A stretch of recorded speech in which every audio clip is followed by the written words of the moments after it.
sister, Bassett. Yes. It's you. I don't know.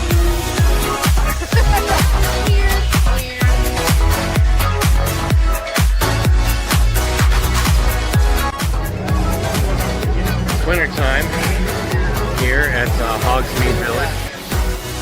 Lieutenant Dane, Hello, Forrest. you got new legs. Titanium alloy.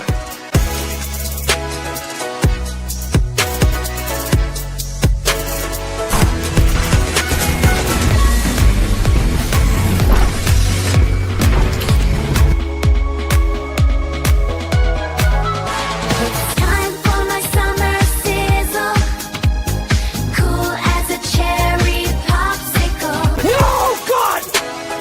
No, God, please, no! No! No! No! It's happening. It's dish time. I've always wanted to do this in front of you.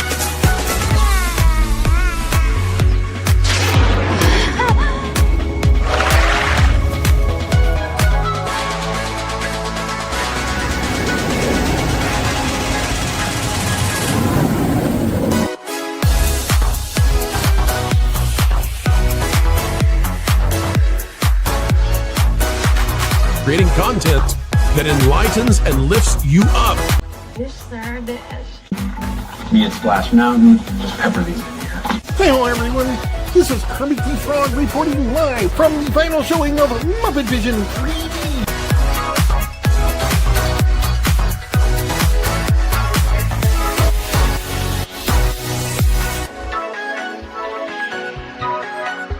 Right? God, I missed our daily dishes. Yes, indeed.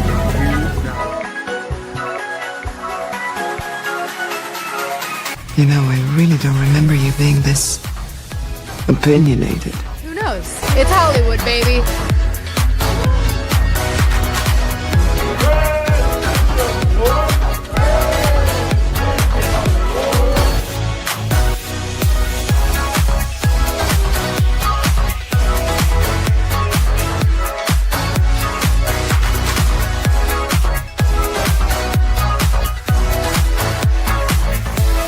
Ladies and gentlemen, it's time for the dish. Hey. So, let's dish. What do you want to dish about? Anything you guys want, this is your time. Welcome back, fun fam. And if you're brand new to the channel, welcome in to Follow the Bradleys Fun. My name is Ronnie Bradley. I hope that wherever you are, you're having a phenomenal day, phenomenal night, phenomenal evening, phenomenal weekend. It's not the weekend anymore. It shouldn't be the weekend anywhere, right? We're ahead, not behind. Yeah, it's Monday. Monday. No, Dan, I would hope that I'm a little bit better than the other guy. Not necessarily exactly like Kermit's voice, but I don't like the new guy either, but that's not him. That's me, actually. I know this is Kermit the Frog reporting live. Yeah. So yeah, that was fun. Well, welcome everybody to the dish, the Monday night dish. Oh my gosh, we got a lot to talk about tonight on this dish. Therefore, I have to lubricate my voice. I saw Native Hawaiian come in. Hello. Steam cleaning carpet. I'm looking at the comments. Guys, we got a full dish tonight. I got we got a lot of guests. We got a lot of stuff going on. I want to say hi to everybody. I want to say thank you for being here. Izzo's Place. I see Izzo's Place in the house. A lot of people coming in, watching this between my stream, Tom's stream, and anybody else that wants to stream it. Oh my goodness gracious me. Boy, stuff goes right through me. Let's see. It's Christmas, as you can see. Got the decor up in the house on the green screen behind me. Everybody that's coming in the show, thank you so much for being here. I love that you are here because that means I can do what I love to do, which is dish with you guys. And it's great, and I appreciate it so much. As you know, You get me going when I think about all the people out there that are watching, the greatest audience on YouTube, the smartest, most intelligent audience on YouTube. You guys out there, you are the cream in my coffee, the apple in my eye, the gigawatts, and of course, you are the energon that makes the sky transform and roll out of bed from my afternoon nap to be here with you. A toast, Autobots. Boy, these are good. I needed to refuel. Energy.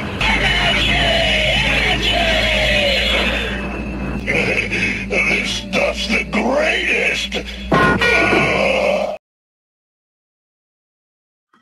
Oh, this stuff is the greatest thing. You guys are the greatest. Thank you guys for being here. Speaking of the greatest, let's say hi to everybody that I can that's in the chat. Dance Life the Kingdom, first to pop in. Disney hates Christmas now. I don't know. They still have Mickey's. Not. It's really weird. You put a tree up at in front of a place everybody's walking into. They paid $200 a ticket to go to Mickey's very merry Christmas party. And they're not calling the tree a Christmas tree. We'll get to that. It's ridiculous. We've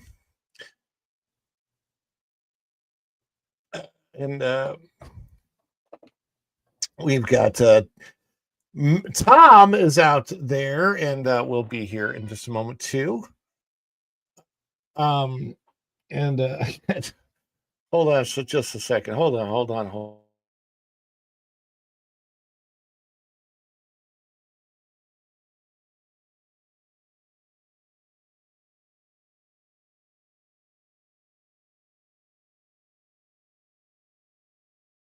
We had a moment where my family forgot that I do a show in the other room here. Oh, gosh. The home studio, the studio from home. Dan's Life of the Kingdom says, hey, Tom. William Schweikert is here. And I noticed that the chat went to the ats. I hate the ats. This is a YouTube thing. And I guess they're doing it across all channels now. And they, I guess, consider it to be like a safer thing. But I don't like it because it's not always easy to tell the name that I want to say to people. But yes. And William Schweikert asks, I wonder what Ron will be doing on Thursday as it is Thanksgiving. Well, you know what we're planning on doing? We're planning on going to Cracker Barrel, which is what we did last year with all the controversy. Now, the thing is, we live walking distance from a Cracker Barrel, and I don't really have time or want to do the preparations for a big Thanksgiving meal. Christmas is usually handled by Virginia because we do like a Venezuelan style Christmas and New Year's, right? So we actually got a ton of Venezuelan holiday food already. I mean, my mother-in-law, mi suegra, and my beautiful wife, Virginia, we have a lot of Venezuelan holiday food, ayacas and pan de jamon and all that stuff. So we're just going to go to Cracker Barrel and enjoy their turkey. So yes, there will be turkey on the dish. And it'll be interesting to review how they do Thanksgiving this year in the midst of a controversial year for their attempt at the rebrand and everything. So I want to cover that too, because I think it'll provide for some interesting content. And my beautiful wife is in the chat. She says, good evening, everyone. And she says, hola to Tom. And yes, there is. Buenas noches, señora. ¿Cómo está? Muy bien. My mom is here too. Kathleen Fantazzi is here in the chat. Hi, Mom. And let's see. Go and Shogi popped in. I see Go and Shogi's out there. What is up, Go and Shogi? Chef Shogi, so I like to call him. Hail, Linda Burns. Linda's out there. Or Linda F. Linda. Yeah. The man MJ's here. MJ, hopefully she comes in. We've got some technical issues possibly happening in the background, so hopefully everybody will be able to be good and come in and all of that kind of stuff. We've got some rebootings going on. Let's see here. Where are we at? Aha, there we go. And Andy W. Hey, peeps, have a wonderful Thanksgiving. Happy Thanksgiving to you, Andy W. Where you at, Andy? Are you up there in Oregon right now, or not Las Vegas, Nevada? Let me see here. Native Hawaiian Noah is here. Native Hawaiian, aloha. Aloha, y'all. I love it when he says that. And William's doing better now that he's finished steam cleaning the carpet. Izzo's place is here. What is up? Sup, dish people? What's up with the dish? Just Nita is coming in. Hi, Nita. Hi, all. And O2RR. Follow the Bradley's Fun. Hello again. Another opening, another show. I need to get a Christmas celebration, which I don't know that I've ever had a Christmas celebration for stuff. Mr. Fulton Mirage says, I am not feeling well today. I am sick and have a bad cold. Keep me in prayers. Prayers for Fulton Mirage, everyone. Colds suck, that is for sure. Prayers, buddy. Prayers, prayers, prayers. And we've got the Energon from Izzo's place.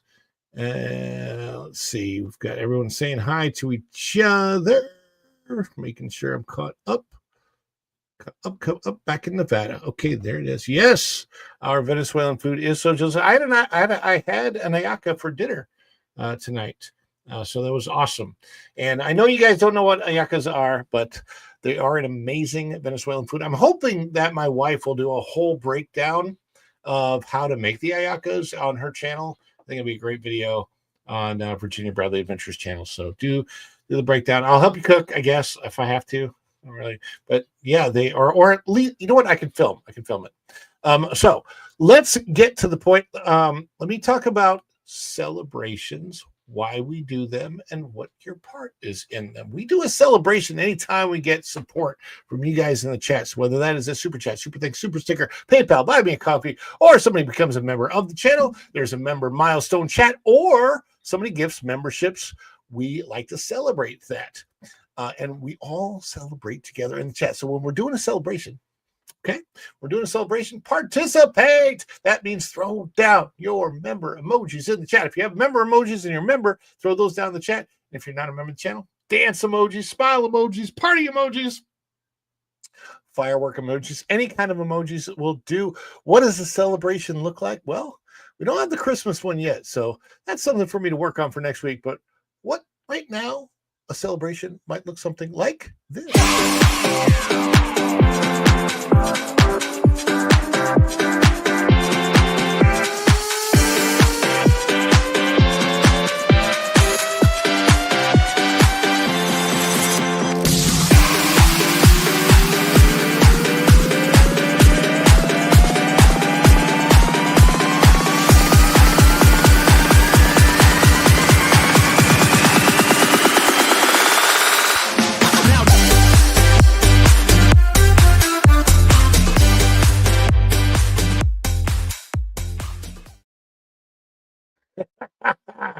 And now we've got some friends to bring in. Now, I know some people are having some computer issues, but I know that we got at least one guy who's ready to go.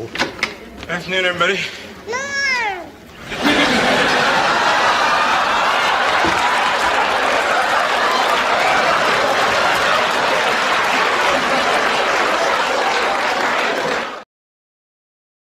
Tom! Hey, Rod. What's going on? Hey. Apparently there's some computer issues. Hopefully they're coming back. We've got a couple people who will hopefully be back soon. Don't mind me. I just brought the dogs. I brought water. And I need a lot of it. I'm not telling you what's in this Harry Potter cup. But the dun, dun, dun, dun, dun, dun, It could be soda. It dun, could be dun, dun, dun, dun. other things. I'm not sure. Is it butter beer? Or No, it's too dark to be butter beer? beer. Might be rum beer. Rum beer? All right. So okay. So Ron, I figured since you're working out, I'm going to do the opposite. Okay. Believe I'll me, try you to, can, I'll you try can to catch have it it. the opposite way. The hard part for me is since I'm working out, but I lift primarily. I don't do a lot of cardio. I do circuit training, lifting, and it builds a lot of muscle. Well, you're building a lot of muscle at weight wise. Sometimes the muscle and fat are exchanging pound wise, and you don't see a lot of weight loss. No, But the shape you changes. don't. Muscle does way more than that. So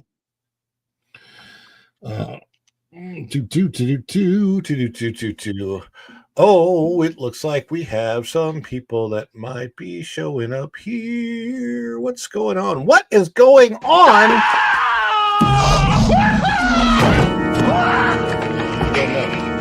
StreamYard. StreamYard play it or not? Well,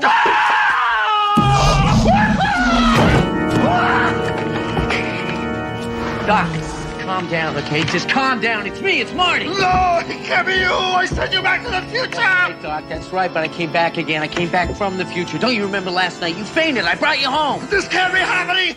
You can't be here. It doesn't make sense for you to be here. I refuse to even believe that you are here. and she's back from the future. Erica! If you can hear me, great. I can't hear you. We can hear you. And I can't read lips either. Okay, so let me I'll go to our private chat. Let me backstage again. You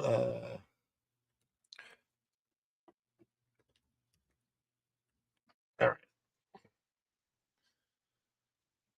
She's going backstage for now. And we're going to replace her with somebody who is on her. I think she might have been on her way to Epcot. So I think what happened is I went to Epcot. You can go around the whole world, and I had a couple in the Germany section, and I thought I went to China. Anyway, I'm a knuckle. No, but you didn't go to China. You're here. Can you guys hear me? Yes. Yes. Can you hear us? Yes. What is happening? They're on to us. What is going on? It's StreamYards, and if you're not using an Apple device, it's most likely Windows. I have a Mac, so I don't know what is happening. Okay, so you got a rotten apple. Yes, yes, absolutely. Talk to the queen. Apple. She's behind it. So, and Erica, you just let us. Well, I mean, if you can't hear me, then you're not going to know what I'm saying. Anyway, we're here. We're here. I tell you what, we want to do story. Well, see, now my other devices aren't working, and I can't even monitor the situation. But I got a nice Christmas cozy background. The fire's going. Can you hear us? I can hear you. Okay, but MJ can't. Yeah, I can hear you now. I can hear you now. Yeah. Okay. All right. So MJ can hear. Erica, yes. Let's see. Erica, can you hear if I do this? No, I don't think Erica can hear. So poor Erica. Poor me. Poor everybody. What's going on? You broke us, MJ. I did. I'm sorry. I had a shirt that said, the one from Harry Potter that said, trouble always finds me, or something like that. I forget. Well, you're talking about the Marauders map? Yeah, I think something like that. I had it like so long ago, I can't remember what it says. I'm not the trouble always finds me, or something like that. I don't know. Maybe somebody in the chat knows. Anyhow, well, there is plenty of trouble going around. Almost sounds like a Verizon commercial. So now you make me want to go to Hogwarts. I will tell you, I don't like the new T-Mobile commercials with Bob. What's his name? Bob. Why can't somebody in the chat knows Bob? What's Bob's name? Who's in the new T-Mobile commercials? I don't know. I haven't watched the new T-Mobile commercials.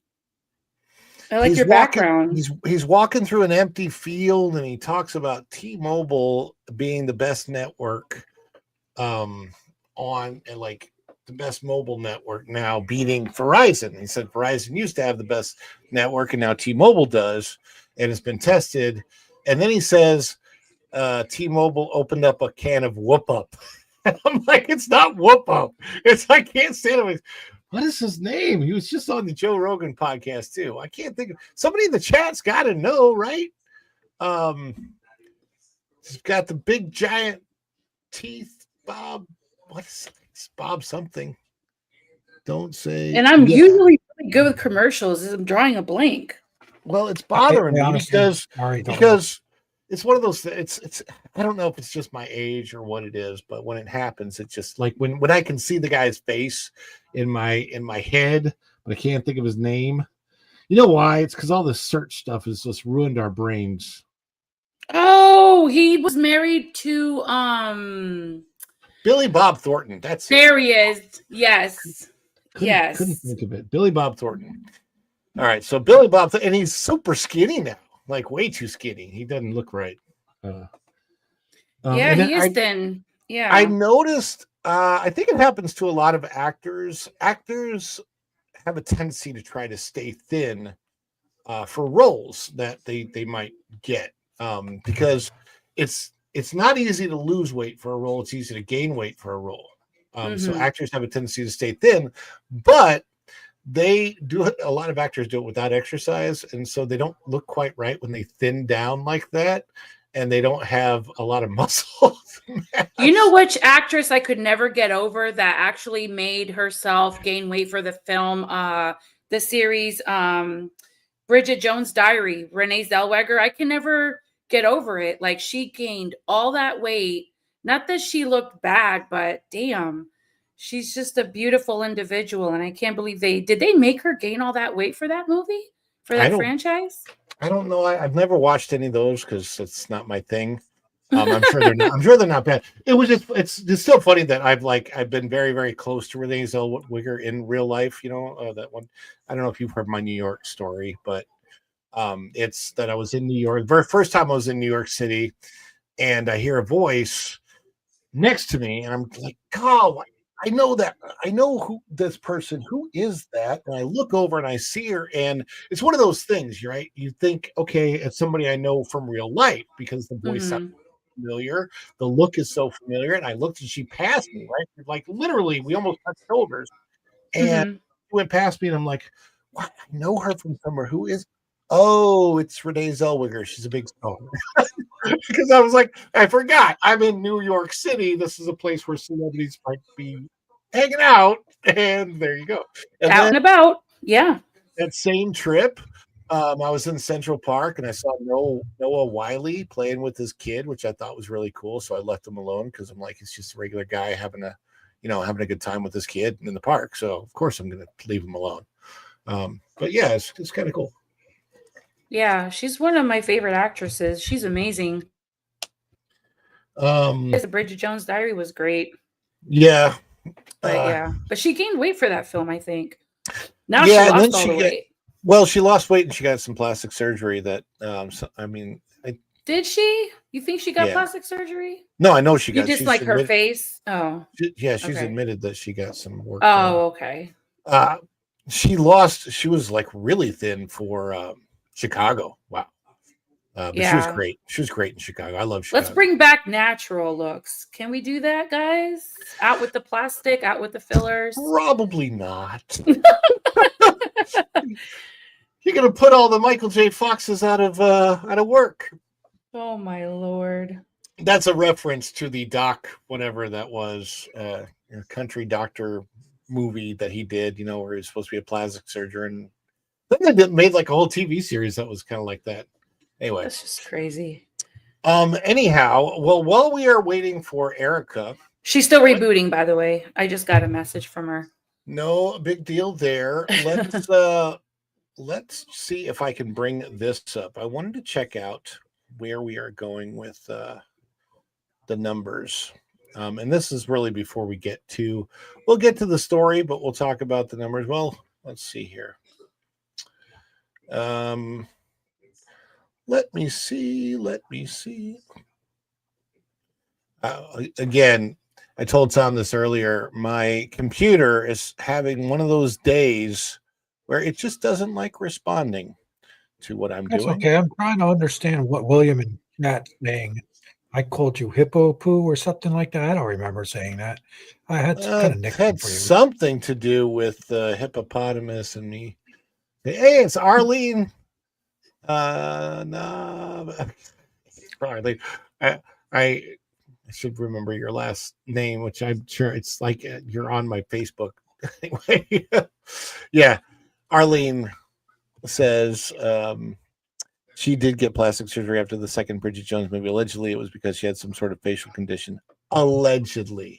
Oh wow. Allegedly. She's such a beautiful like person, natural, you know. Yeah. I don't know why people do that, but It's like Hollywood. Well, I mean, like even Elvis Presley had blonde hair, and he, always dyed it black. Navo. It's crazy. I want to say Navo. I said N, right? Hello. No. Anyway, sorry, Arlene. Let me. I'm gonna mute for a second. Okay. Well, you're muting. I will put on the breaking news graphic. Let's do that.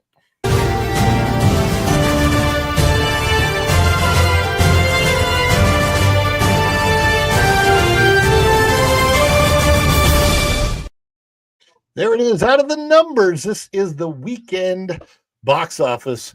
And because of a little movie called Wicked for Good, the box office finally broke open. It's been so bad for a very, very, very long time. I want to say 8 or 9 weeks, 10 weeks. It's just been, the summer wasn't that great. And then on top of that, we had just a horrible box office fall. The fall has been just a disaster. So finally, we've gotten to Wicked for Good. MJ, did you see Wicked for Good in the movie theater? I have plans because my oldest is coming down from UCF. And we're gonna probably end up going to see it. Not that I want to, but by force. She likes the Wicked franchise, so I would like to see Now You See Me, Now You Don't. And if it is playing at my local theater, I might go check it out. I got to figure out when I have time because I have a free movie ticket coming. So I just got to figure out when I have time to see. Am I frozen? yeah, but I can hear you perfectly. Okay, I just noticed that it my browser is doing the not responding thing, which you can Is it see the wheel of death where it just keeps spinning? No, it's not that. It's just it literally just says my browser is not responding. Oh my goodness. It's a non-responsive browser. I've been having issues with my computer today where my computer has not been wanting to cooperate with me. Oh boy. So we can all kind of relate right now, apparently. And Eric is all the way in Germany having issues. Yeah. So now finally, I don't know I'm assuming there must be something going on in the background. And I don't know what I say it's StreamYard. That's my take on it. I don't think it's StreamYard. I think because for me, it's been my whole computer that's been doing it. Like if I hit Task Manager, it doesn't even want to come up. And every time I hit something, it just freezes the processes of what's going on. So I'm in the middle of the show. I can't reboot unless you guys decide that you want to take over the show for me for a little bit. And now I see that I'm moving a little bit, which is weird because I can't always tell. I have a clear picture of you, Ron. I see you perfectly fine. That's great. I've got 2 other monitor things on here, and I just I can switch back here. Okay, so I can do that. Okay, that's good. Anyway, well, I'm trying to look at the numbers, and so Now You See Me, Now You Don't is number 2. And it only has a total domestic gross of $36.5 million. Wow. There's the Task Manager. What? Okay, Mr. Task Manager, tell me what is going on in the background that I could stop and that it would improve the performance. See, now my task manager is just slow at coming up. I don't know why. Let me see if I can click on Wicked for Good. Let me see what that does. A lot of times what I think happens is the more tabs that I open in the browser, the slower it gets. Yeah. All right, so according to the numbers, Wicked has pulled in $223 million so far worldwide in its opening week. Now, I say opening week because realistically, I believe performances started like Amazon. Is it Apple or Amazon Prime members could go see this early if they wanted to? So this box office, this is the showing of the box office for the entire time that it's been running and available to the public to consume, which has been it's not just Thursday previews, Friday and Saturday and Sunday. This is actually Monday, Tuesday, Wednesday, Thursday, Friday, Saturday, and Sunday. So it's actually an entire week's worth of numbers. The domestic box office shows pretty good performance. The international box office, however, on most of these big budget movies has been bigger in the past. True. And it is not here. And again, so just to let the audience know what's happening with my computer, which the odd thing about my computer is that 95% of the time it works flawlessly, which is one of my biggest issues, is that I don't want to change out the computer if I don't know what's going on with it, if it's working flawlessly 95% of the time. If it's working that well 95% of the time, and then the other 5% of the time, I just really want to figure out what it is that's going on in the background and, how I fix it. That would be so much easier. Yeah. So, like William Swiker says, it sounds like my computer needs some maintenance, except I don't know what the maintenance is. That's the problem. Is what is it that's going on in the background that's giving it the issues? I don't know. Brave.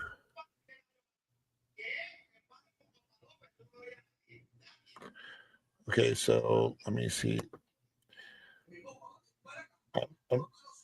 And I'm getting some background noise, and I don't know if that's from you, MJ, or from Tom. Uh-oh. It sounds like there's like a TV or something going in the background somewhere. Let me see. It wouldn't be me. It's quiet on my end. Okay. Wild tangent. I'm just looking at all of the things that are going on.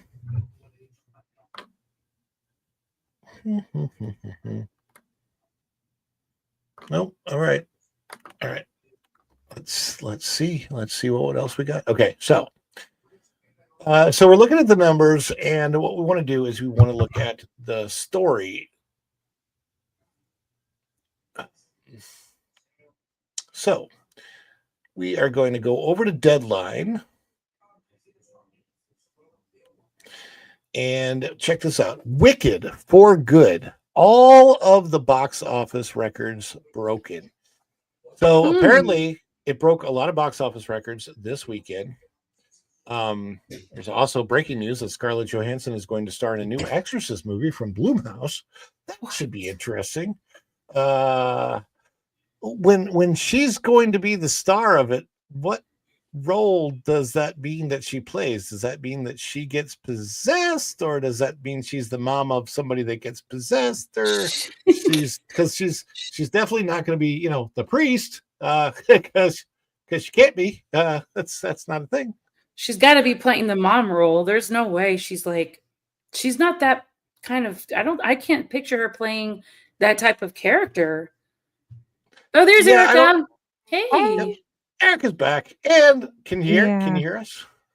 All right, I can hear you guys, but just let me know if you're getting any feedback or echo on my end. You sound great. Everything's good now. All right, so we are talking Wicked for Good. All the box office records that it has broken. There is Ariana Grande. I think it's broken the record for most weight loss by a cast that didn't need to lose weight in the first place. So that I know it broke that record. I think it was that all of them were already underweight by 20 pounds, but at the end of the shoot, they were underweight by 40 pounds. It was amazing. It was they were all they're all so tiny. I feel like I could never in real life be friends with Ariana Grande or Cynthia Erivo because I feel like I would accidentally break them just by moving in the wrong direction one way or the other. And again, boy, I tell you what, I wish I could. I don't know what to do with the browser here, but anyway. So out of Deadline, and I believe, is this by our good friend Anthony D'Alessandro? Yes, it is. He says Universal's Wicked for Good essentially beat itself at the box office. Air, the franchise's first half, that is last year's Wicked. Wicked for Good opened to 150. Well, okay, so we know that these numbers aren't exactly. So this was going off of the projected numbers, and we just brought up the actual numbers. So it's a little bit less than this. Open to, I think it was about 143 million domestic, and what was it, 223 around the world. Besting Wicked's 112 million domestic and 164 million global start. Therefore, Wicked for Good beat Wicked in the following records. Biggest global and domestic opening for a movie based on a Broadway show, and the biggest global and domestic opening for Ariana Grande ever, which I don't think, has she been in a lot of movies, Ariana Grande? I don't I don't really know her from.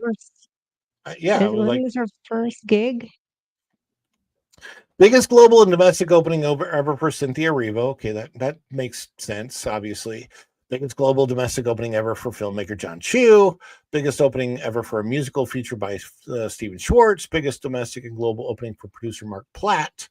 Biggest first day at the domestic box office for a movie based on a Broadway musical at $68.9 million, beating Wicked's $46.2 million Friday previews from a year ago. And you can see all the other accolades that it got. However, the real question is, with what all has gone on at the box office this year, my question to you is, do you guys think it'll break $1 billion? Do you guys think it'll break $1 billion during this run? Looks like it might. Yeah. Here's the reason I'm asking. Zootopia opens this week, and I think Avatar is coming up in a couple weeks, which are supposedly big box office. I don't have that much desire to go see them. I don't know if they're going to interrupt this. I don't know. There's an interesting story out of that Park Place. I'm going to switch over there real quick. Wicked for Good box office sees record-breaking debut, but trouble could be coming in the second weekend. So what is that trouble that could be coming? This is by our good friend Marvin Montanaro over at thatparkplace.com. Universal Pictures is celebrating a monster opening weekend as Wicked for Good stormed into theaters with a record-breaking box office start that instantly places it among the biggest musical debuts in history. According to early box office reporting, Wicked for Good scored $150 million domestically and $226 million worldwide, topping expectations and proving that the modern movie-going audience will still turn out in massive numbers when the brand is strong enough. True. Yeah, I mean, look, this has a big fan following. And the thing that I will say about Wicked is it's a beautiful movie. I haven't seen the second one, but the way they created Oz looks amazing on the screen. Mm-hmm. My biggest issue is, even though Ariana Grande and Cynthia Erivo are good in their roles, okay, I will just say something, Ron. Yeah, Cynthia looks better green and with a hat on. And with also with long hair. Also with long hair. I can't see her hair, and that's why I see is a witch hat, and it kind of fits her. And the green action, looks better. I agree. And you notice she has no bull nose things going on. No, no. I mean, she actually looks. She looks more like a witch when she's not playing the witch. No, she looks more like a dingbat than a witch. So yeah. But I'm on board with that. But here's the thing. My issue is that they're so bizarre in real life that if you come across them interacting with each other. If all you do is come across, you know, like you're not even trying to pay attention to it, but you just maybe you're searching YouTube for other things and you happen to come across them being interviewed and you like watch it. You're like, it's so weird. I honestly think that there are people who would have seen these movies otherwise who didn't, because they were put off by Cynthia Erivo's actions in real life and even Ariana Grande. But that's just I could be wrong. That's my take. It is the third largest musical debut of all time behind Lion King. But behind the Lion King remake, and the Beauty and the Beast remake. Internationally, the movie hit major milestones across the UK and multiple European markets, where it posted the best November openings ever for a Broadway-based film. It should be noted, however, that more than 50% of the global box office came from domestic ticket sales, meaning that the movie is a juggernaut in North America, but it might not be playing as well in overseas markets. Now, this can create an issue for in order for movies to get to the $1 billion mark, they need overseas box office big time. Most movies that get to the $1 billion mark have a bigger overseas haul than they do domestic. So Ariana Grande and Cynthia Erivo also earned extremely positive audience marks, with the film receiving an A cinema score, 95% audience score on Rotten Tomatoes, and a 58% decent score, even on Criticless. So families, teens, musical fans turn out heavily, making this one of the best Thanksgiving holiday launches in years. Everything looks great for now. All right, so here it is. The big problem: a darker story means limited rewatch value. While Universal is celebrating, and understandably so, there's a growing conversations about the film's ability to hold its audience beyond opening weekend. And that's where things get tricky. Yes, a lot of people may not understand billion-dollar movies happen because people go see them at the movie theater multiple times. Right. I don't know that any billion-dollar movie has ever happened because everybody that went to go see it at the movies only saw it once. That's usually not the way that works. Titanic, when that hit, and I think Titanic was the first to hit $1 billion back in '97. That happened because people kept like literally going to see Titanic in the movie theater every single week. Women went to see it because of the love story. Men went to see it because of the drawing scene. So it was, it was a Titanic movie, This is more of like a one and done. Well, and that's the thing that people are saying about this. It has to do with Act 2. Act 2 of the Wicked stage musical is famously dark, tragic, and emotionally heavy, and the tone carries into Wicked for good. Unlike the first film, which is filled with catchy, upbeat, spectacle-driven numbers people immediately return to, the second half of the story leans heavily into political strife, heartbreak, betrayal, and tragedy, and that creates a massive hurdle.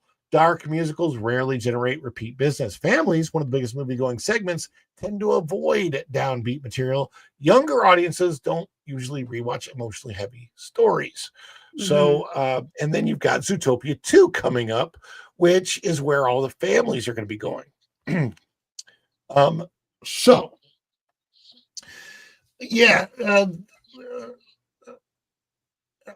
Erica, what's going on in Germany? Are they playing Wicked over there, or where you are at the base or anything?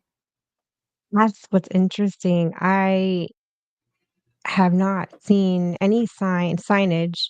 I even walked by the theater last week. I think it was Friday. Yeah, because I had to pick up my prescription on Friday, and the eye doctor is right there next to the theater. There was nothing for Wicked at all. Interesting. Nothing. And that's really odd for a military base. Now things are kind of wonky over here. Sometimes not all movies come early or on time. And I haven't even checked the Broadway keynote. Actually, I could check right now, see it. It might be playing at the Broadway keynote, but I have not been seeing ads, like German ads for I think it is playing at the keynote. Interesting. I mean, but I haven't. The ads have been like nil to nothing out here, which is weird. So what you're saying is that over in Germany, Wicked may not be as popular. It's not as popular. Yeah.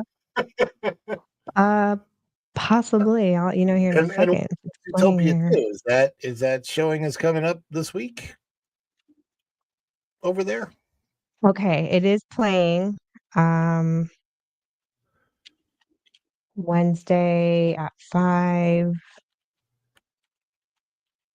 That's the English version. Well, yeah, then Zootopia will start Wednesday on the 26th at 7.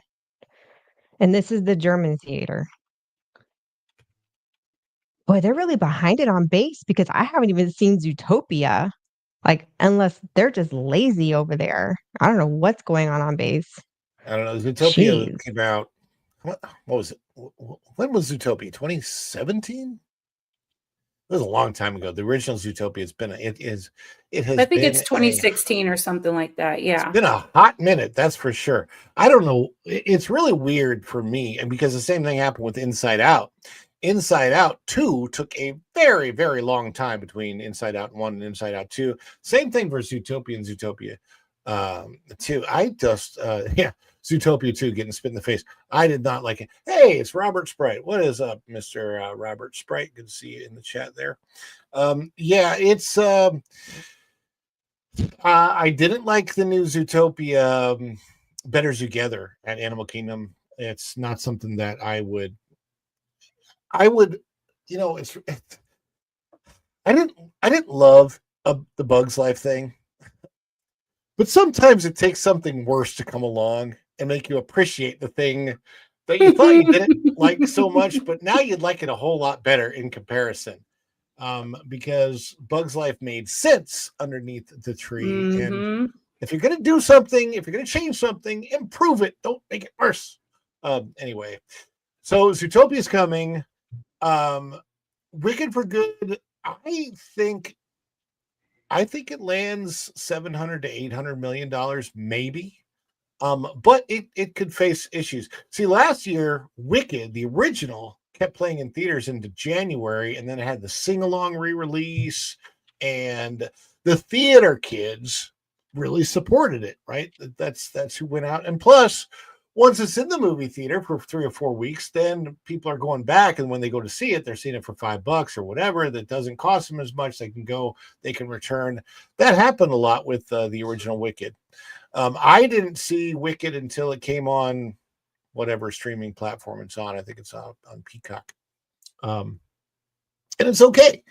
And I think that Oz could have a great presence in Universal Parks as a land. I don't know how that works as far as rights are concerned with Wicked. I think it's Universal, so I think they would have the rights to use that. Obviously, the original Wizard of Oz was an MGM property, so I don't really know. But it would be interesting. Disney had, and Disney's partnership with MGM and Hollywood Studios, they had the scene of the Wizard of Oz and the great movie ride. Yeah, the great movie ride. But as far as an actual property and as far as an actual land, I think that it would probably fit best at Epic Universe. It's not going to fit very well anywhere else. And when I was at Epic Universe the other day, I will tell you this, and I wasn't in the park. We went to Helios, where you can overlook the park, and we went up to the top, and it was so interesting. Tom, have you been to the top of Helios? Have you been to the bar up there? That's the one place I have not got to get yet, and I want to do that because when I was there with my brother, it was too late towards the end of the evening. Yeah. We would have ran into a problem of not getting back into the park. Yeah.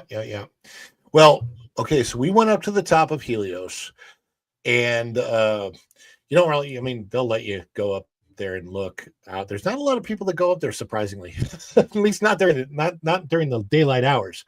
So we go up there, and I look over, and they have an expansion plot cleared, and like it's grassy right now, but it is so obvious between Dark Universe and Nintendo World. And I'm like, it is an obvious expansion plot. It is a plot for a land. A full land is going there. And then there's another one on the other side behind Harry Potter and Isla Burke in that area. And they're both huge. I mean, they are, and I don't even think that would be like Zelda for Nintendo. I think that they have more spots like behind the Donkey Kong area to build for a Zelda or for Luigi's Mansion or something like that. I think that these two expansion plots are for much, much bigger full lands that will be different than what they have so far. I just don't know it, but I think Wicked could possibly fill that gap, and not Wicked the property, but Oz from Wicked or Shiz University or whatever. Because while I didn't love the movie, what I did love was the set. The set dressing is so cool. 80s man wants Back to the Future land. Yes. Amen. Please. They have Back to the Future land at Universal Hollywood in the backlot tour. You can go to, they still have the square up. I don't know what a Back to the Future land would look like. The next to Stardust Razor, that expansion pad is big, but if you look down from above, it's huge. Anyhow, let me get, well, how do I get back to this? Okay, there we go. Well, they can't really put a Luigi's Mansion here until it's in Japan first, right? Isn't that how that works? It's got to be built in Japan before they put it over here, no? I don't know. No, not necessarily. I don't think so. I think they can do what they want to over here at Epic. I mean, they've got more space here than even Japan, I believe. Ministry of Magic needs another ride, so probably I'm leaning towards Harry Potter Ministry of Magic expansion with another attraction, like another indoor attraction. They can expand that on the other side where the expansion pad, where you see the expansion pad is on the one side. They can actually expand Wizarding World on the other side of it. It's like behind the hotel. It's really interesting. They've got a lot of huge. I honestly think they finished Harry Potter before. Sorry, let me rephrase that. They didn't get double rides and they just didn't have the time. Yeah, I don't know. But I will say that by the time Epic Universe expands to everything it's going to expand to, I bet it has upwards of 18 to 20, 21 rides and attractions. I hope they do more dark rides. I'd like a dark indoor ride. And we'll see. We'll see what happens. It's going to be interesting. But one thing that we hope that they do is we hope that they call their Christmas trees Christmas trees. That is the next story that I want to get to. So, and I think for that story, I guess we'll call it this. I have news. What type of news is it? Well, to be perfectly frank, it's bad. Maybe if you tell me the bad news in a good way, it won't sound so bad. The bad news in a good way. Yes, I can do that. Well, here goes. Wait till you hear this.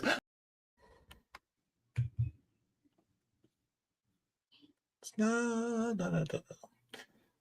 All right. Sorry, my right when all that happened. Is it up? Is it working?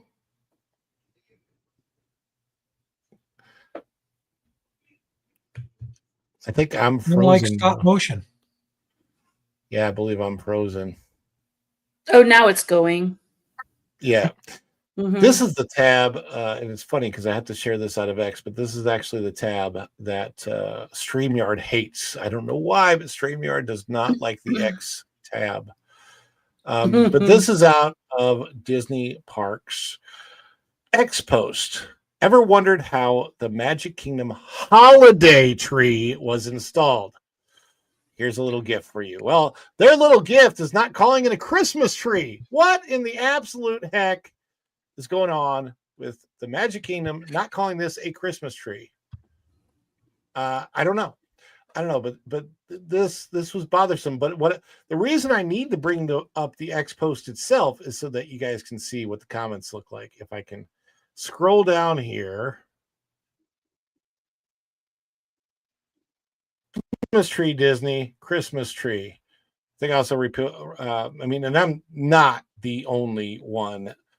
We've got a lot of people. I have a thing. We should wear Christmas tree shirts and say it's a Christmas tree, and I'll buy a one-day ticket to friggin' Disney to do it with you. Well, we can just walk around Disney Springs with that on, man. True, that's free. Yeah, you might run into John Campia. John was at Disney Springs today. Flash. It's called a Christmas tree. Valiant Renegade. Say Christmas. Say it. Say it now. Marvin. It's called a Christmas tree. It's a symbol of one holiday during the holiday season. Christmas tree. Ben Peterson. Say Christmas tree. This is why people hate you. Wheels. It's a Christmas tree. Look at that's a nice meme. X-Ray. Christmas, you demons. Moon G, happy holidays. Weak Aura, Strong Aura, Merry Christmas, Christ is King. They are getting Ryan's handed to them. So, Pepe Sylvia, it's a Christmas tree, Disney. What the hell is a holiday tree? Christmas tree, not holiday tree. Tom McDonald, holiday tree? Which holiday? Thanksgiving, Halloween, Arbor Day? No, I can only think of one holiday associated with putting a tree up, and I've only ever in my life heard it referred to as insert holiday name here, Christmas tree. There's no end to the obfuscation of plain language. Oh my gosh. Yeah. Richard Davies is a Christmas tree. Opus, just don't celebrate it if you can't call it a Christmas tree holiday. I mean, it's so many. They're all and you can just go down this X post and they are all like that. There's so many. There's their ornaments don't even symbolize multiple holidays. No, all the ornaments on the tree are clearly Christmas. Yes. There's no Hanukkah on there or Chanukah. There's no other holiday represented on that tree other than Christmas. Yeah, okay. Let's do another symbol from another holiday. And when they say, "Hey, come check out this beautiful window with our holiday menorah," would you say holiday menorah? No, you say it's a Hanukkah menorah. It's gosh. It doesn't make any sense. Oh my goodness. They haven't responded, I'm sure. No, and they'll read it and roll their eyes. They're not going to do anything. Right in the man. Another thing just happened to me right in the middle of the show. That Park Place kicked me out from my own login. Come on, Park Place. I tell you what. Put that back in. Log back in. I don't think that I'm doing a members only story, but all right. So there is a story on that Park Place about this, and it is really, really funny. I'm going to find it. There it is. So I want to put this up. Oh my gosh, this is. So Marvin Montanaro wrote the story on that Park Place. Disney roasted online after branding Magic Kingdom Christmas tree as holiday tree. Oh my gosh. A great write-up by Marvin Montanaro on November the 23rd. There's Mickey and I love this. It's the very Merry Christmas Party. It's Mickey's Very Merry Christmas Party. You have Christmas in the name of your party. Why would you? Like, whoever was in charge of putting up that post should be fired. honestly. Yeah, because everything else about the holiday that they call it Christmas. And Marvin writes, by now, it shouldn't surprise anyone that Disney has managed to take a routine holiday post and turn it into another public relations misstep. The latest kerfuffle comes from a simple caption on the official Disney Parks X account, a caption that avoided the phrase Christmas tree and instead opted for the sanitized corporate-friendly label holiday tree, which doesn't even make, I don't even know that that's a corporate-friendly label, really, as far as, calling a Christmas tree a holiday tree. Oh, I just really, really wish my browser would let me get it would let me get through the story. Stop doing the not responding spinning donut thing. I wonder if next year's party is going to be renamed Mickey's Merry Holiday. God only knows what this is like the beginning of, which is not a good sign. Ron is also frozen. I know. Oh, Ron is frozen. Oh gosh. I think you can hear me, but not see me. Yes, we can.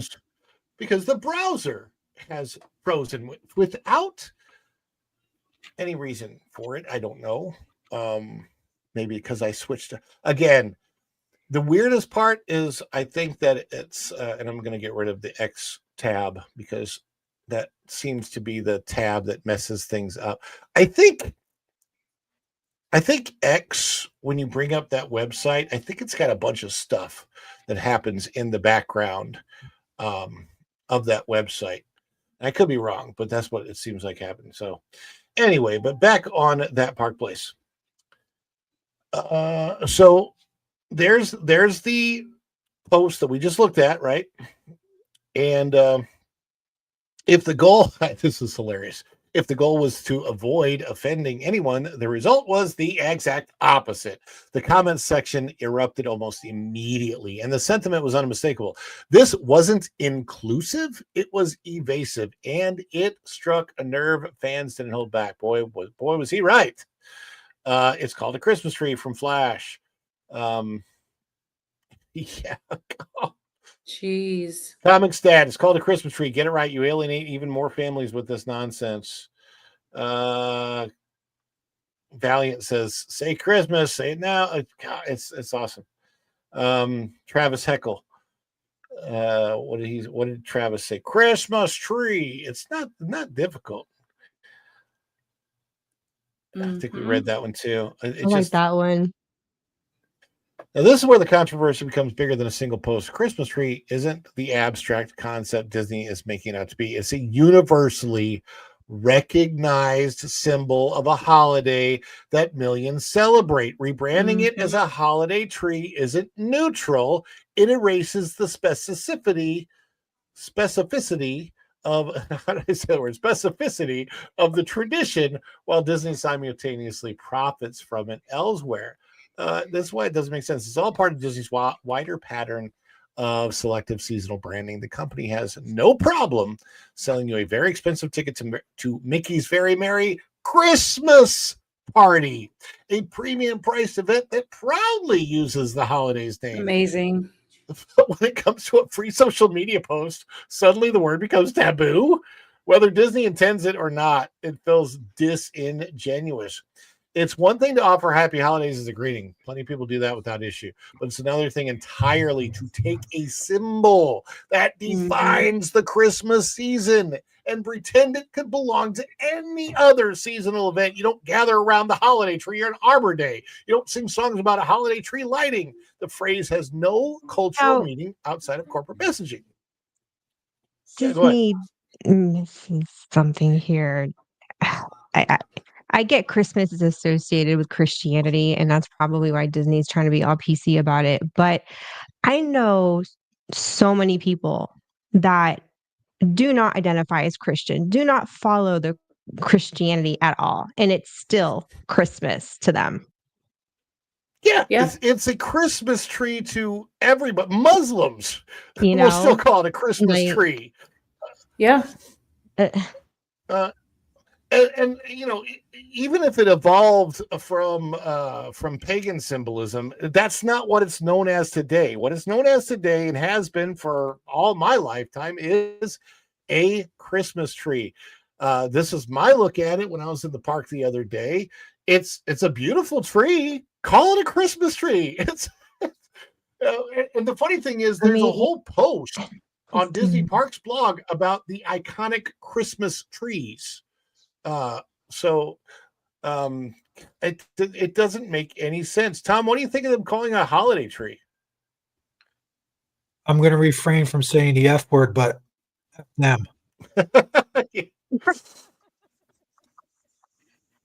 I So said it you on can say Rainbows fire last truck. night. I'll send it now. F you, Disney. Pissing me off. I know, it just doesn't. Disney doesn't realize how many former Disney fans, Disney lovers, they tick off by doing stuff just like this. It just doesn't make any sense. I'm trying to look up their own post, if I can find it. In with my, here it is. Is the holiday tree part of their shape You're gonna see language? this. I'm just going to share this. Is that with what they're going to blame it on? I read that comment. too. Yeah, it's They're part really of gonna go in. that's what it is. Part of the shape language, guys. That's what it is. It I didn't know really it is. was in the just- comments. I haven't been looking at the comments. I'm just thinking about Yeah, the video. And Dan's here at life at the Disney, we kingdom like said to that. consider this decoration as shape language. Our tree, our holiday tree. This is our shape language. They call it triangular. Yeah. I call it looks like a giant butt plug. There you go, Disney. Sit on it. They can add. Okay, so look at this though. This is funny because I brought this up. This is out of Disney Parks blog. C20 towering. What do they call them, guys? Icon Christmas trees at Disney World.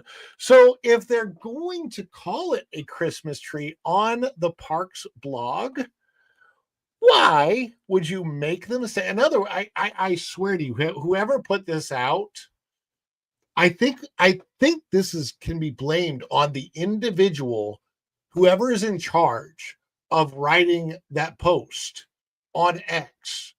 Should probably be fired or should probably be put into a different position or suspended or something, because nowhere else at Disney, I literally think this wasn't even necessarily Disney, the corporate. I think this might have just been one individual who didn't want to call it Christmas, who was in charge of putting out this post, decided that they as an individual would put it out as holiday. And I do wonder about that. Like who is responsible? Who is the individual person responsible for not calling us a Christmas tree when all of the other Disney language calls these Christmas trees? It's weird.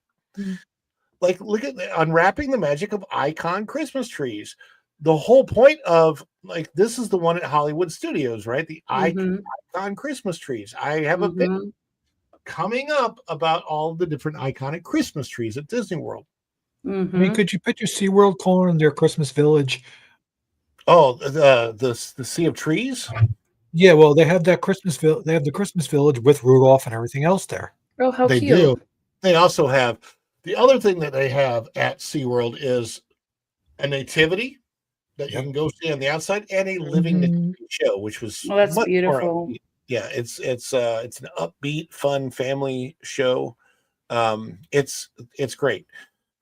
But look at the post. This is what's so interesting. This is contributed by David Sibilla, public relations manager, who I think that the other person might need to have a talk with, because David says, when the holidays sleigh into Walt Disney World, every corner sparkles with decor you won't find anywhere else, turning the entire resort into a merry masterpiece of festive enchantment. All 4 theme parks, more than 25 Disney Resorts Collection hotels, and Disney Springs are decked in unique touches that make spirits bright and create holiday magic only Disney can deliver.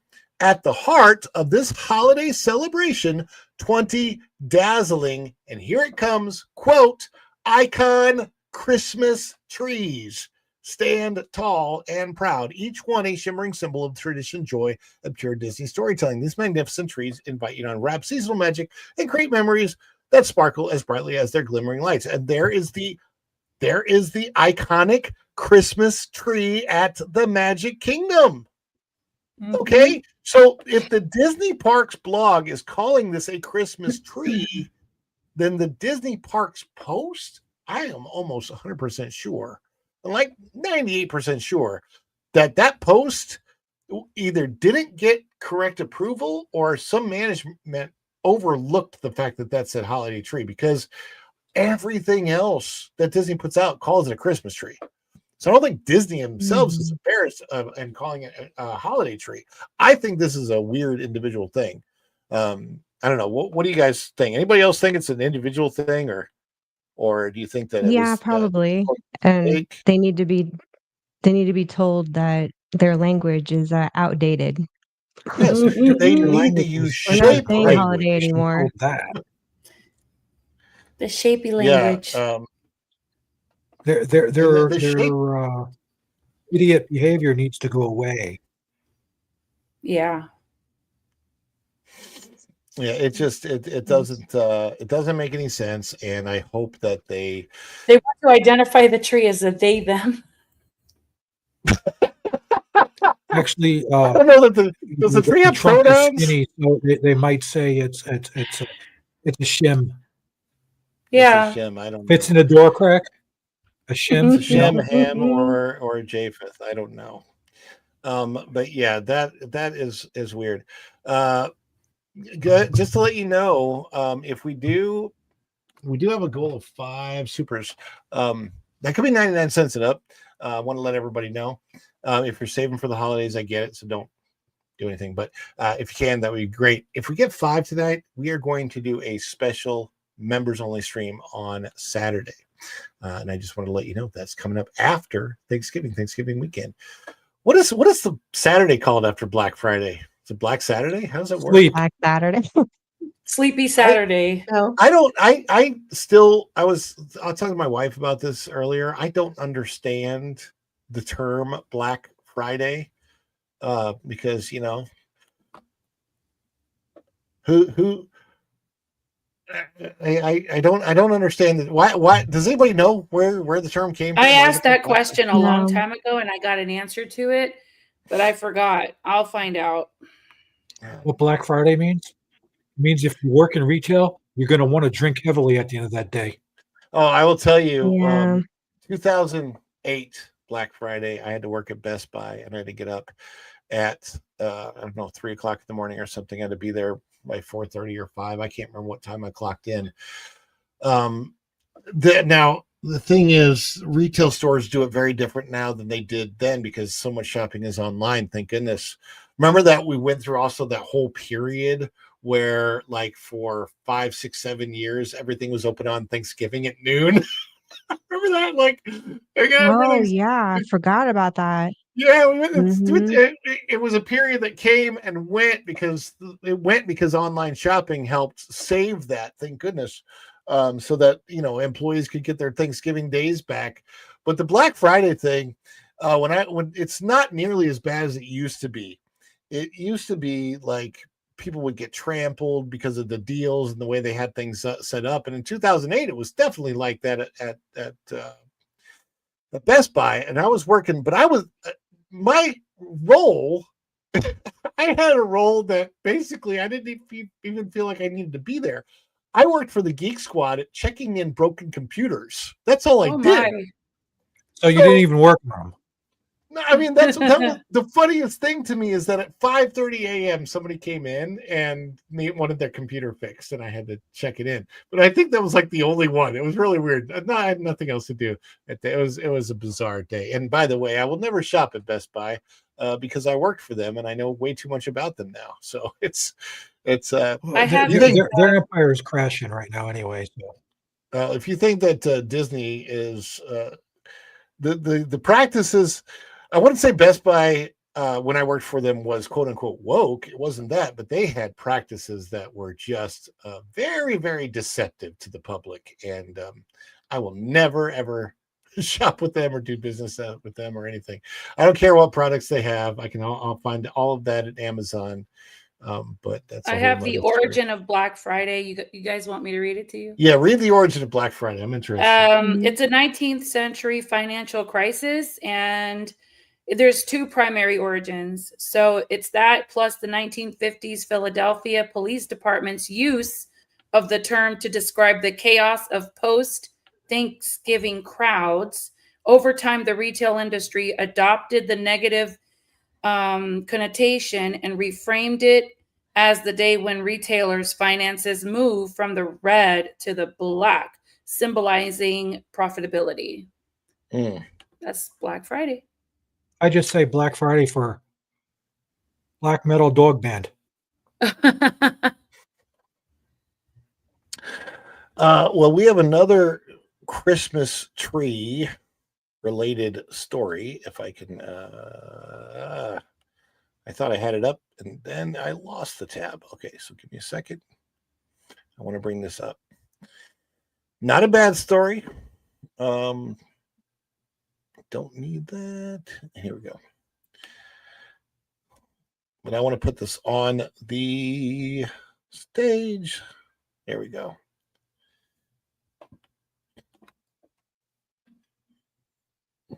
And everything's frozen again. There it is. Epcot Christmas tree arrives at Walt Disney World. So, as you can see, everything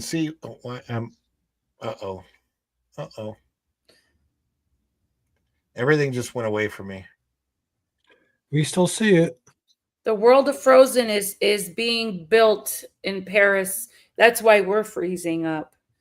It's going to debut in February of next year. So Elsa's powers is like freezing Elsa up. and Jack Frost got into a fight, and Yes. yeah, it has been quite the cold, freezing. So instead of fall let it so snow, let far. it freeze, let it freeze. Ron Eight can't get to his minutes. webpage, Yeah. please, let it Mhm. freeze. Oh All right, my so God. this is Yep. out of thatparkplace.com by me, Ronnie Bradley. You'll notice that I wrote Epcot Christmas tree, not holiday tree, arrives in Walt Disney World ahead of Thanksgiving. Why did you do that? Because it's Christmas. With the arrival of Thanksgiving week, Walt Disney World is preparing resort-wide for the Christmas season. A festive decor is going up across the 43 square mile property. And as Epcot winds down its last week of the 2025 International Food and Wine Festival, yes, the Food and Wine Festival actually goes all the way through Thanksgiving. So if you're expecting full Christmas at Epcot, when you come on Thanksgiving week, you will not get it. You will be very disappointed because it's still food and wine. And I do think that there are people that come for Christmas celebrations at Walt Disney World and think that they're going to get it at Epcot too. They do have some of the decor up, but they don't have full Christmas yet. So it's winding down this last week of the 2025 International Food and Wine Festival. The park is being prepared for the upcoming 2025 International Festival of the Holidays. We stopped by Epcot recently and checked out the progress, noting a garland with bright blue sphere ornamentation at the park entrance, some poinsettias and other red and green flowers and various planters, plus the arrival of Epcot's main internationally themed Christmas tree. All four Walt Disney World theme parks have their own main Christmas tree that celebrates the particular identity of the park it represents. However, Magic Kingdom only has a holiday tree, apparently. This is it's a really iconic tree. I love the fact that the Epcot tree has an angel that tops it. It's pretty cool when you think about that, because technically speaking, that's representative. Christians know that's representative of the angel Gabriel. Gabriel's the one that announced the birth of Jesus Christ, and so it's Epcot actually does the most as far as celebrating Christmas as Christmas when you think about it, because they have the candlelight processional at Epcot. And the candlelight processional, they actually tell the story of the birth of Jesus Christ. So it's the one place that I can say, and I hope that it sticks because I think it's a very old tradition with Disney, the Candlelight Processional. I really, really hope that sticks around. The main Epcot Christmas tree stands at the entrance to World Showcase at roughly over 30 feet tall. Can't be missed. Is adorned with gold garland, large bell ornaments, snow globes, and Christmas balls representing the various countries highlighted at the park. Several PhotoPass photographers are stationed at the base for photo opportunities at a variety of angles. So, and you can kind of see from the picture there, that there's different countries represented in the different one. Is that Britain? And that one, I'm not sure. But yeah, so every country that's represented in the World Showcase has an ornament that represents it on the tree. And I want to talk a little bit about what does come up at Epcot International Festival of the Holidays. Beginning on Black Friday, November 28th, the festival celebrates the holiday season throughout the world. So it goes literally from one day on Thanksgiving, it's still celebrating food and wine. And then on Black Friday, it celebrates Festival of the Holidays. So each pavilion around the World Showcase will have its own unique entertainment offerings. Main Santa Meet and Greet is located in Community Core Hall, which is currently closed to prepare for the festival. And the highlight of the festival is a candlelight processional featuring a full choir of cast members, and a celebrity narrator who tells this Christmas story, the birth of Jesus, along with music and song. Let's look at the lineup this year. Let me see if I can do that and bring up the 2025 Candlelight Processional. This is probably my favorite event at all of anything that goes on at Walt Disney World. I'm kind of past where I don't care so much about the concert series anymore. There are very few artists who I get excited about seeing. But the Candlelight Processional is very different. And I think, have you seen the lineup? Have any of you on the panel seen the lineup? I think you might. I think I did. I forgot. You might be very surprised at a couple of the names that I'm going to highlight here. This is really, really interesting. One in particular. So this is by Alex Gonzalez on the Disney Parks blog. And let's just go to the celebrity narrators. You guys ready? All right. Ooh. So brand new. Constance Wu. Okay. Jordan Fisher. You guys know who Jordan Fisher is? Is she the singer? No. No. Jordan Fisher. I don't know then. He sings Happily Ever After. He sings Happily Ever After. Yes. I love that song. He also sings You're Welcome, the pop version from Moana. And he's like a big he's a big Disney child star person. Susan Egan on the 3rd and 4th. Ashley Eckstein on December the 5th and the 6th. Ashley Eckstein is Ahsoka Tano, the voice of Ahsoka Tano in the animated Star Wars series. Ralph Macchio, which I think is very cool. December 7th and 8th. And this is the second year he was there. He was here last year. That is really cool. So Ralph Macchio. And he's going to present the story a little bit different than the regular story. So in his version of the story, Jesus grows up to learn karate. And but he has to go against a guy named Johnny, and so it's a little bit of different retelling of the story. Ralph Macchio kind of came into this as an outsider.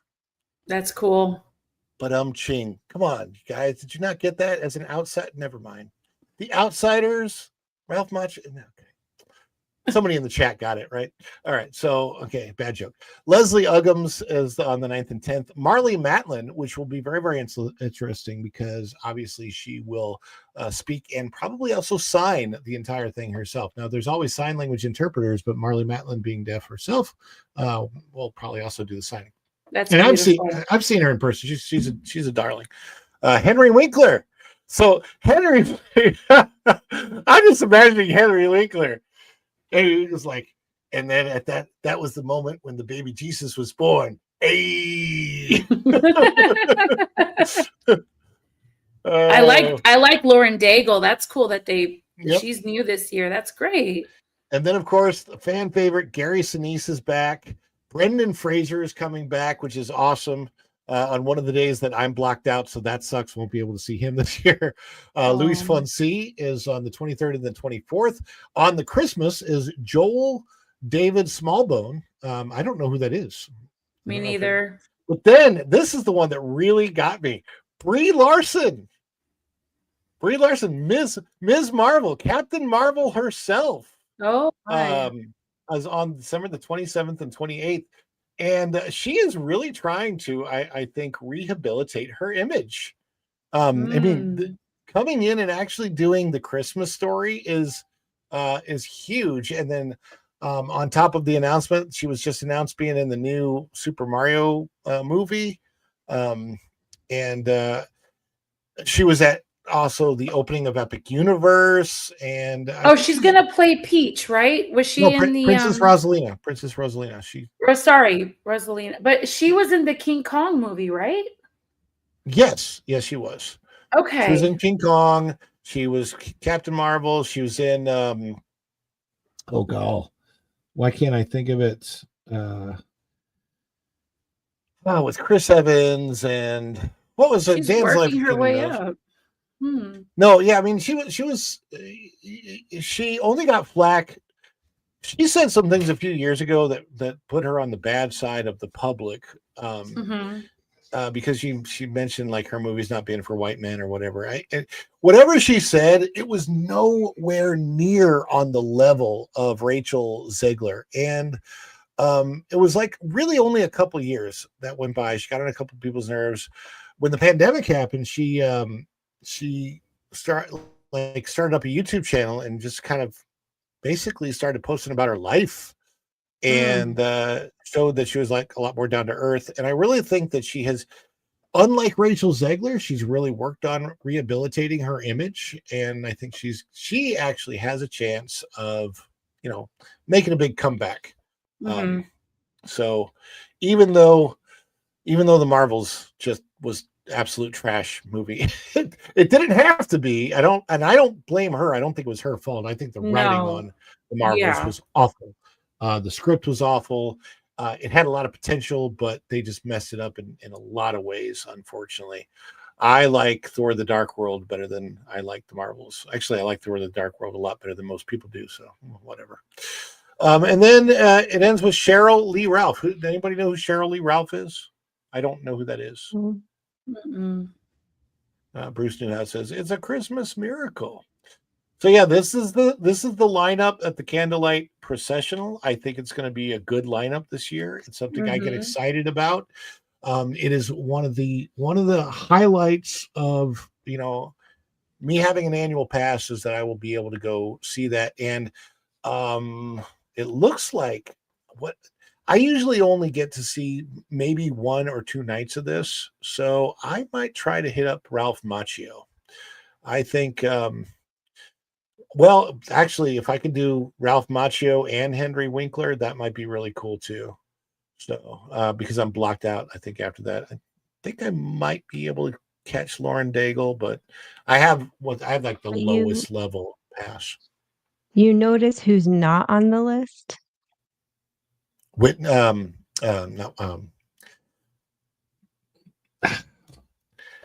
at least 2 I can think of that have been there forever, and they both are not there this year. From The View, Whoopi Goldberg. Her and Neil Patrick Harris, both of them. Oh, yeah, NPH. I wonder why NPH isn't there. I don't know, but Gary She's the one Sinise, that kind of got my attention as to why she's not there. I'm like, yeah, Whoopi is not surprising. I am still mad. I am still mad that Whoopi was the MC for the 50th anniversary special for the Magic Kingdom. That bothers me to no end. She's just a well, grumpy old. Disney. wit. Disney has declared her a Disney legend. You do know that, right? Oh, she's a legend, though, right? I don't think for all the right In her reasons. own though. mind. No, what Yeah. irritates me is that they gave her that label, that title, but she in no way, I don't think, has ever even met the man. Well, did she ever meet Walt? No, she couldn't have met Walt Disney. You know, it's No. really weird. Like, I'm 1 degree of separation from Walt Disney himself by more than one person. That's so weird to me that in my own life. So I know Bobby Burgess.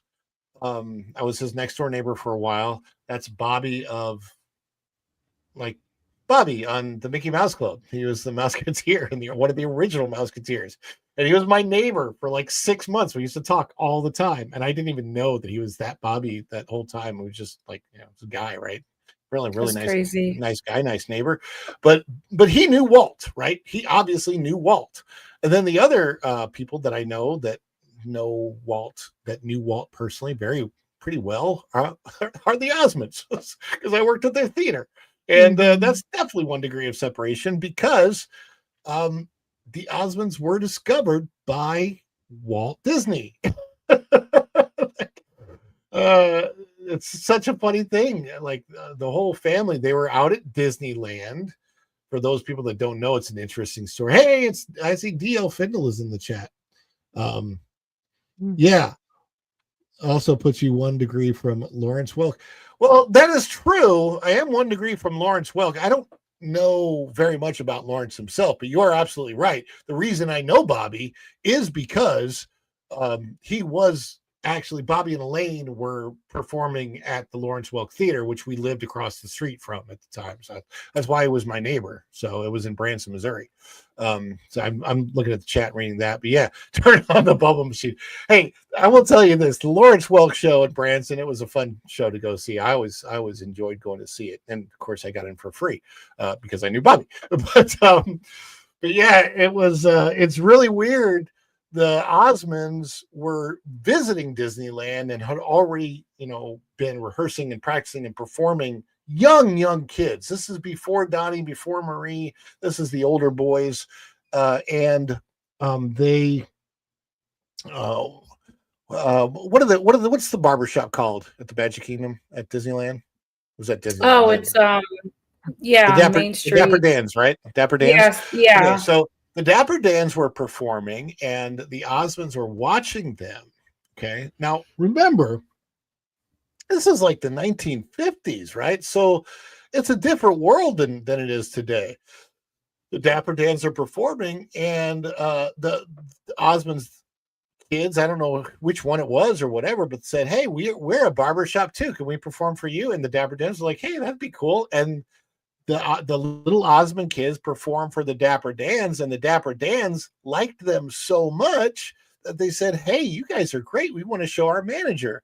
And so they showed her manager, but this was at a time when Walt Disney was still alive. So he came into the park, and the manager was so interested, he wanted Walt to hear them himself. And then Walt recommended to Andy Williams that he put him on the show, and the rest is history. Like, it's crazy. That's just how that works in life. Yeah, no, but like, I don't think it can work that way now, but it did back then.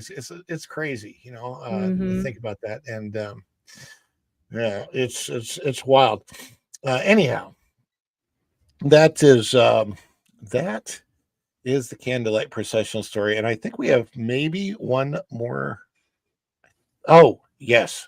There is one more story that I wanted to get to.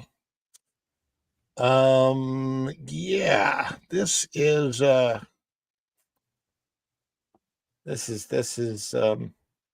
a lot of stories on here I'd like to cover. Maybe we'll cover some more on Wednesday night. But this is certainly one of them. So this is a story about Disney.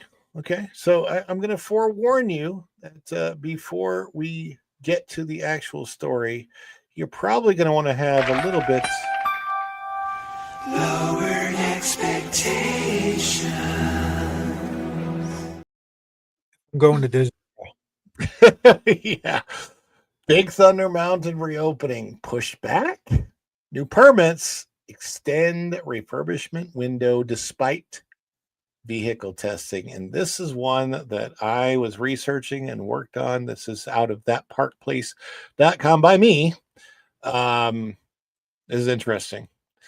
There is the scaffolding. That's what it looks like when you're approaching Big Thunder Mountain right now. This is, by the way, if you've walked from the Haunted Mansion and around to Big Thunder, you're going to see a lot of construction walls. About 1,200 feet of construction walls going there. I think I figured out the other day that there's basically about a mile's worth of construction walls throughout the Walt Disney World complex right now. So Big Thunder Mountain has been down for a long time. All right, so Big Thunder Mountain, the flagship Big Thunder Mountain Railroad, the flagship attraction of Frontierland in the Magic Kingdom at Walt Disney World, has been down for nearly a year.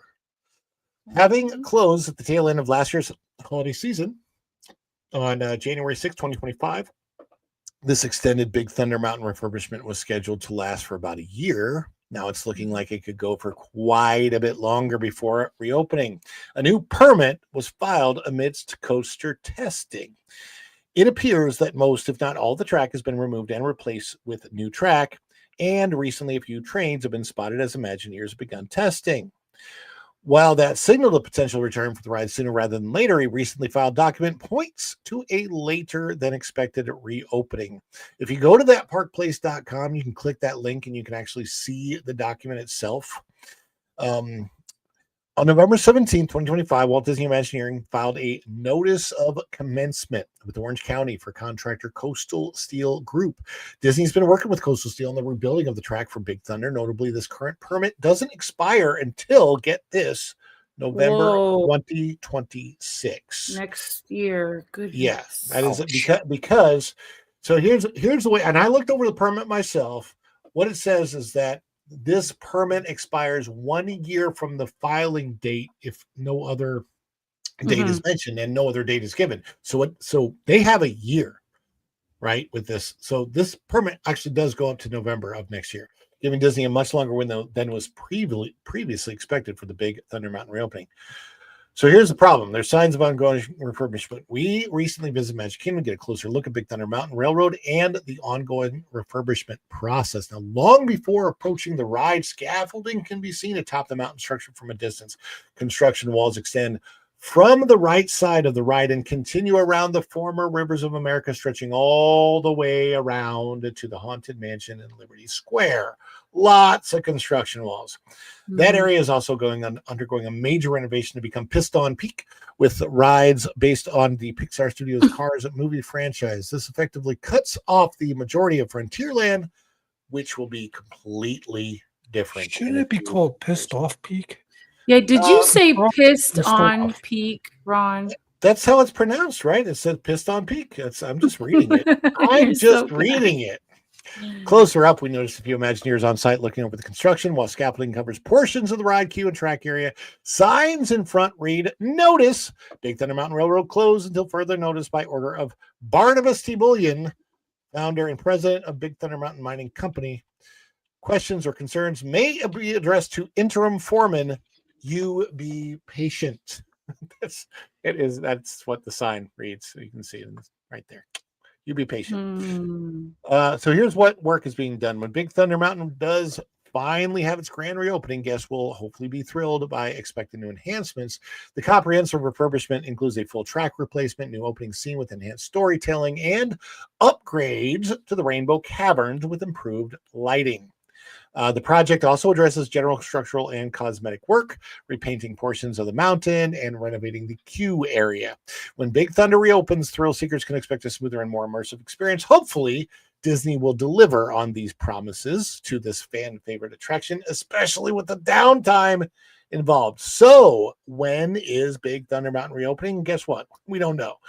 With the current state of construction and the recently filed permit that extends the timeline of refurbishment all the way to November 2026. The actual time frame we expect Disney to reopen this attraction remains vague.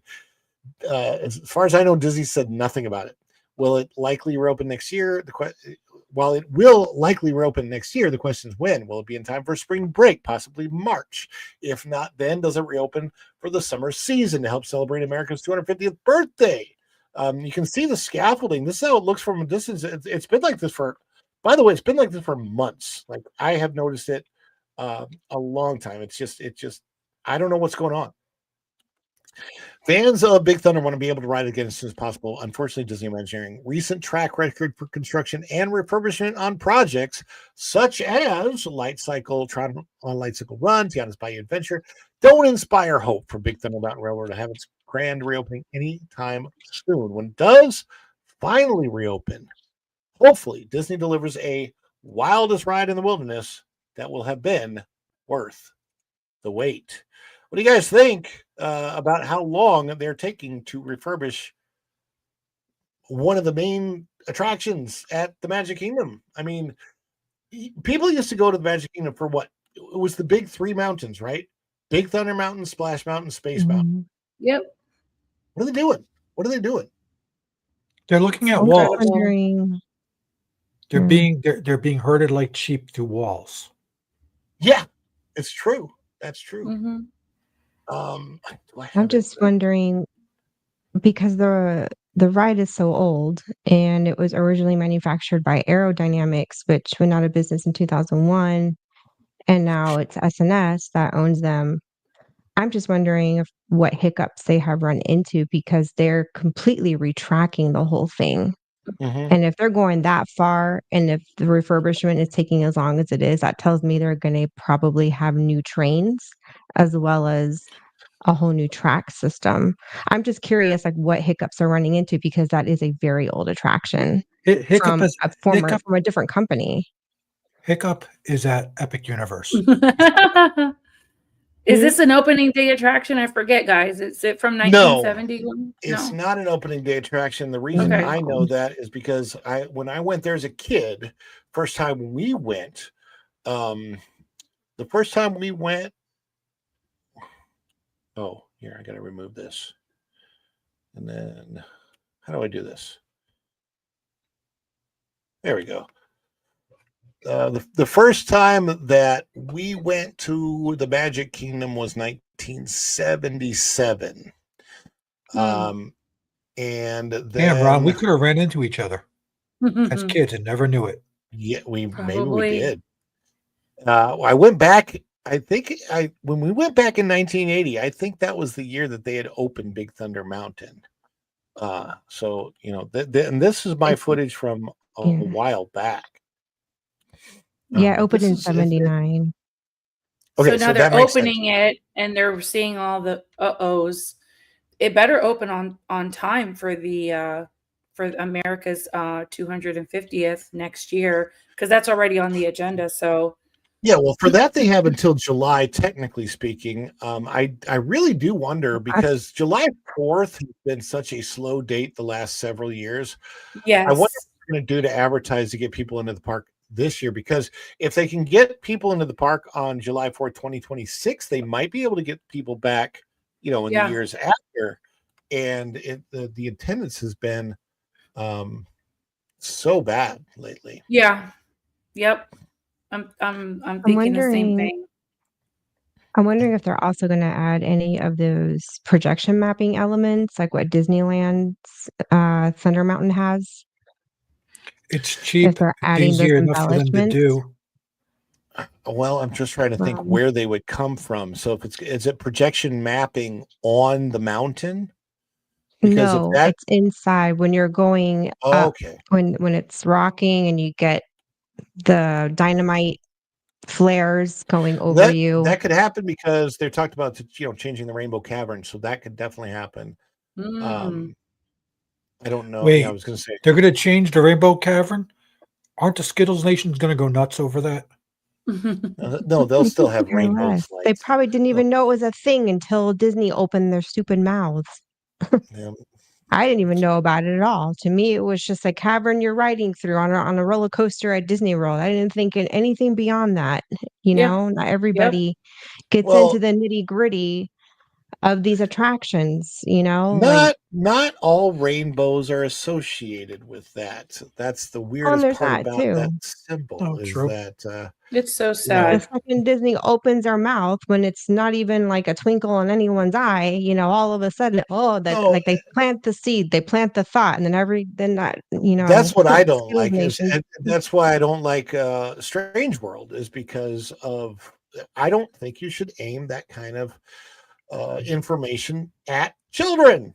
And what's also why I can't stand the rainbow as a symbol, because that group chose the rainbow as a symbol because kids love rainbows. It's just a normal thing for a child who is developing their senses to be Correct. attracted to multiple colors. That is why you had Well, I characters was- when we were growing up like Rainbow Bright, and you have unicorns and Pegasus I that cross hate rainbows. Rainbow Bright.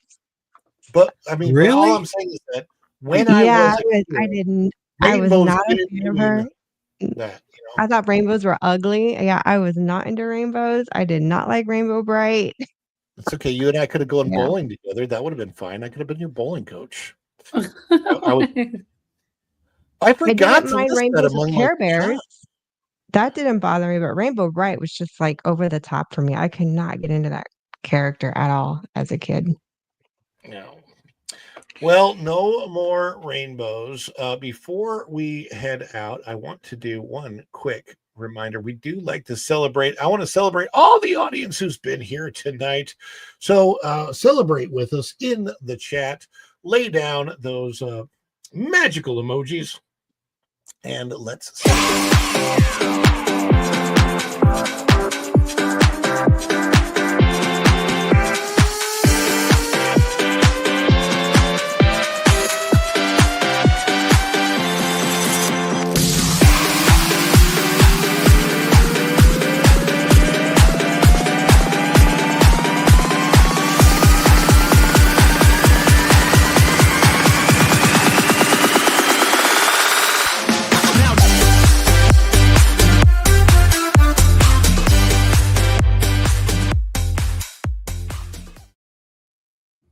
Hey, thank you, Kit Kat. Thank you, Jay. And we will be redirecting after the show over to the WDW Pro show, guys. But before we do that, let's give everybody a shout out and a chance to say what they are doing. Let's start with you, Mr. TomTheBomb.com. What you got going on? Well, apparently I got a dragon over my head shooting fire at me, but I will be showing up on your channel, other people's channels, causing mayhem. I dropped the video of some dogs playing some music of a song I wrote and stuff, so it's kind of I fun. saw that. Yeah. Check that out, and I might have more coming. It just takes a little bit to make them and get them happy with it. And yeah, I'm going to be causing some mayhem, and I'm like a bad rash. I'm wrenching everywhere. Erica, what do you got coming up? Oh, let's see. Got our Halloween video up of Germany here 2025. And I'll be on hop around some on Lorena's stream or here or T3PL or that Park Place. So you can just find me in any of those channels. Sometimes Dad Man Walking. Yep. Actually, I should be on his stream this week. I think it's is it Thursday or Wednesday? Wednesday. I forgot. Look out Wednesday. for Dad Yeah. Man. I should be on his stream on Wednesday. Oops. And MJ. Too soon. Magically Too MJ. soon. I know. Too soon. She's over on X. She's doing things on X. Yeah, and Get a Instagram. YouTube Check it channel. out. Check it out. Check it out. Follow me on Instagram and X. I have some. I'm always sharing like the latest on what's happening at the parks and any like tips and tricks. And I have a few really cool links that will help save you money. So check it out. I appreciate it. And happy Thanksgiving to everyone. God Happy bless everybody. Thanksgiving. I got great money saving tips, money making tips from Drunk 3PO, from Jay Drunk 3PO earlier today. when he was talking about how he made thousands of dollars by just flying and getting paid back. That was awesome. As far as what we have coming up here and Follow the Bradley's Fun, we will be changing the schedule of the dish a little bit to coincide with the changes that are going to be happening over at WDW Pro in that Park Place. So keep an eye out. Time changes probably Monday from instead of going from 8 to 10. I think Pro's changing his stream start at 9. So we'll probably go from 7 to 9 on or 7:30 to 9 on Monday nights. And then as far as Wednesdays and Fridays, that could change too. I'm not sure what all we have coming up as far as the live stream schedule. However, I am editing a video of all 4 Walt Disney World parks decorated and what they have going on for the Christmas season. Notice I say the Christmas season. Keep Christ in Christmas. Yes, and I'll be visiting SeaWorld as well. Universal parks and all kinds of other stuff. And then for Thanksgiving, we'll be going to Cracker Barrel. So check out Cracker Barrel and see what all that is about. Anyhow, we want to thank Erica and MJ and Tom for hanging out with us tonight. Thank you, Chat William and Kit Kat and 80s Man and Linda and DL Fendel. I saw was in the chat. Dan's Life at the Kingdom. Go and Shogi was here. Who else? I'm sure. Arlene was here. Bruce Newhouse was here. Yes, Walt definitely wanted people to succeed. Izzo's place. My mom, my beautiful wife. Everybody that was in the chat. And sorry if I missed anybody coming into the chat. But thank you guys all for being here. We are going to send you over to the Pro Show, which starts in roughly a little over 5 minutes. So I'm not sure if I'm going to be on the Pro Show tonight. I don't know. Possible. Maybe not. I don't know. Yeah. It's possible. Anyway. I might be lurking with a wrench, so behave, people. That's right. You behave. But right now I'm planning on doing a Wednesday night stream pre-Thanksgiving, just to let you guys know. That should be the next time I will be back, because I've got a lot of videos to edit coming up, and that's a big job. Anybody I know Erica knows editing. Oof, right? Editing is tedious. It is very tedious. Usually takes, I want to say, sometimes 12 hours to edit a video that ends up being 10 minutes long. I'm not going to tell you how long it took me to do the videos I've been doing. You're going to get very angry. AI is different. AI is very but they're different. not all one continuous AI. That's the thing. Yeah, no, I know. I've been messing with learning some AI. Yeah, I've been messing with some AI stuff, but it's nothing that I'm gonna. I had me and Erica had a jam session on AI. Oh, cool. That's jam really both cool. our brains full of crazy crap. That's neat. Erica and I will be on T3PO tomorrow, right, Erica? You ready for that? As far as I know, I asked that we're on tomorrow. I think we are. I think we're on for tomorrow at 3 p.m. Eastern, so we'll see everybody there too. I got a mod with these guys on the panel. Oh God. There you go. Do it. Anyhow, thank you guys for coming in tonight. We appreciate every single one of you. Thank you, Tom. Thank you, MJ. Thank you, Erica. Thank you, chat. And until next time, guys, we'll see you real soon. Bye, everybody. Ciao. Tell Pro I said hi. Dishes are done, man. Cleans them down to the shop.